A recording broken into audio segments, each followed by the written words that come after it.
Fasten your seatbelt.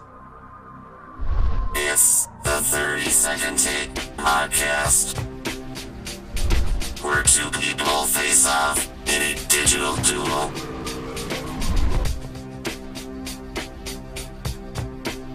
The podcast begins in 3, 2, 1. Bam, bam, bam, bam, bam, bam. We have got a great 1-2 punch coming at you this week. It's episode 11, so we figured we better bring it. Hi, I'm Brad Gustafson. I'm an elementary principal in the great state of Minnesota. And this week's digital duel is all about flipped instruction. It's going to be a good one. Let me introduce you to our first guest host. He is Jason Bretzman. Jason is a teacher. He's also the co-author of an amazing book called Flipped 2.0. It's all about flipped instruction. Jason will be squaring off against our returning champ and guest host, Terry Eichholz. Terry hails from the Lone Star State, Texas. She's a gifted and talented teacher. All right, here we go. The guiding question is to flip or not to flip? That's the question. Welcome to our digital duel.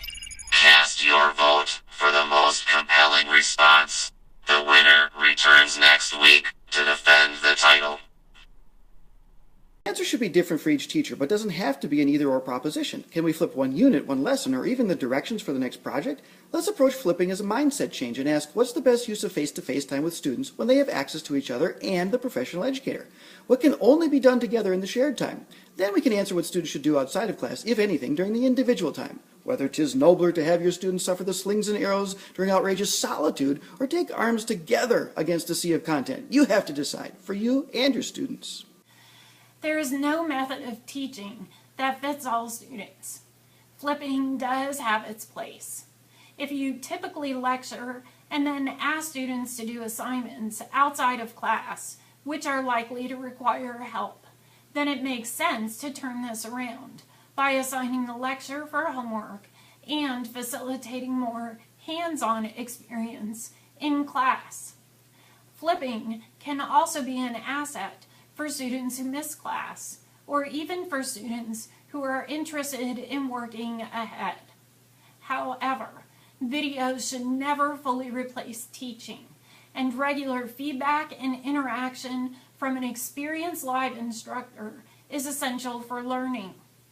As with all trends in education, flipping the classroom should be considered as one of many potential tools for creating a better learning environment for the student, but should not be relied on to the exclusion of other great methods that are student-centered, such as problem, project, or passion-based learning. Yes! Terry, you delivered again. Welcome back. And Jason, where did that come from? I love it. All right, instead of boom, boom, boom, boom, stick and move, it's time for us to vote and groove or something like that. Everyone, take to the Twitters and go to hashtag 30-second take. Let us know what resonated. What did Jason or Terry share that resonated about flipped instruction? What did we leave out? This is an important conversation. Our kids are counting on us to deliver and to learn and to be engaged. All right, it has been a privilege. I am out of here. Boom, boom, boom, boom. Yes!